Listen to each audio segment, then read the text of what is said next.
मेरा ख्याल है कि आपके मौक़िफ़ की इससे बड़ा शायद तायीद नहीं हो सकती, या उससे ज़्यादा इससे ज़्यादा तक़वियत क्या मिलेगी कि चीफ इलेक्शन कमिश्नर कह रहा है कि जितने भी सवालात हैं इसकी बहुत बड़ी जिम्मेदार आला अदलिया है, सुप्रीम कोर्ट है, हाई कोर्ट है।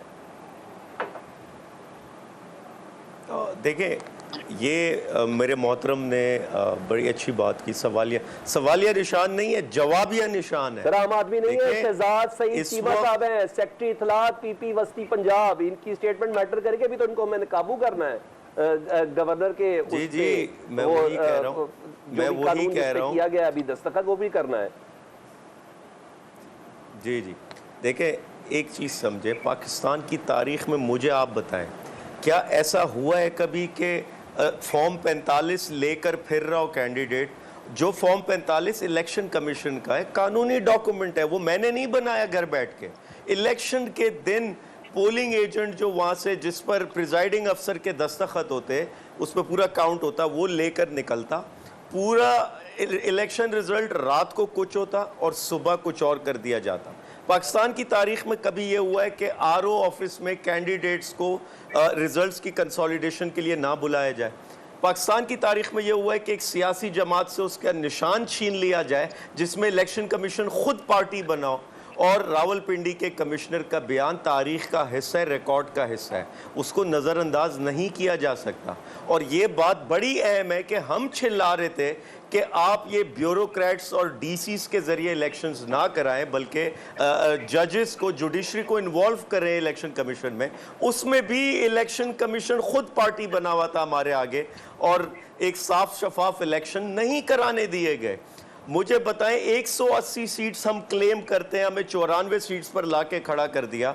हम ट्राइब्यूनल्स में गए हुए, सिर्फ कराची से, जहां से मैं खुद इलेक्शन लड़ा, 60 से ज्यादा सीटों पर हम ट्राइब्यूनल में बैठे हुए इस वक्त। और ट्राइब्यूनल की जो पेस है इस वक्त, वो कानून के मुताबिक तो 140 से 150 दिन है, और 3 महीने गुजर चुके हैं, अभी तक समाप्त ही नहीं हुई बहुत से केस। अल्लाह करे 2019 तक हो जाए। का तो किरदार पर यहाँ सवालिया निशान शुरू होता है।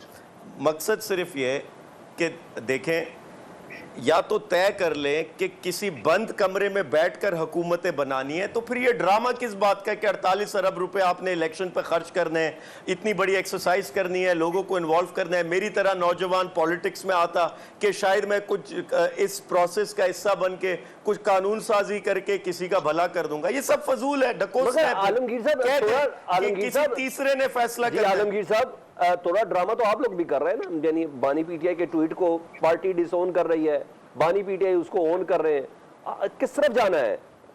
अस्करी क़यादत की तस्वीरें आप लगा रहे हैं और साथ साथ कह रहे हैं हमने मुज़ाकरात भी इन्हीं के साथ करने हैं। ये ड्रामा नहीं तो क्या है? नहीं, कोई ड्रामा नहीं है इसमें। कोर कमेटी का एलामिया, जो लास्ट कोर कमेटी थी, ठीक है, उसमें ये वाजे किया गया। देखें, जहाँ तक हमीदुर रहमान कमीशन की बात है, तो हमीदुर रहमान साहब वक्त के चीफ जस्टिस थे, वो कोई पीटीआई के मेंबर नहीं थे, ना उनकी रिपोर्ट पीटीआई ने बनाई थी, और ना 71 का जो वाक़या था उसमें कोई पीटीआई का हाथ था। ठीक है, उस वक्त के डिक्टेटर ने जो फैसले लिए वो इस मुल्क के हक में नहीं गए, मफाद में नहीं थे। ठीक है, उस पर ये सारी रिपोर्ट मुरतब हुई। उस वक्त के जो हालात थे उसका जायजा लिया गया, जो कसूरवार था उसका उसमें तय किया गया। आप लोग इसमें पीटीआई का, अगर वो रिपोर्ट शाया की जाती, अगर इसको देखें, हम बिल्कुल हमीदुर रहमान, हम चाहते हैं कि हमीदुर रहमान कमीशन को शाया किया जाए, लोग पढ़ें। और इसमें साथ ये भी, चूंकि उस रिपोर्ट में सिर्फ ये नहीं है कि वक्त के डिक्टेटर ने ये सब जुल्म किया, उसमें ये भी मौजूद है कि इंडियन कॉन्स्पिरेसी क्या थी, उसमें यह भी मौजूद है कि इंडियन कहाँ का वो प्रॉक्सीज लगा रहे थे हमारी आर्मी को बदनाम करने के लिए। ठीक है, और याद रहे, आर्मी के खिलाफ मैं आ रहा हूँ।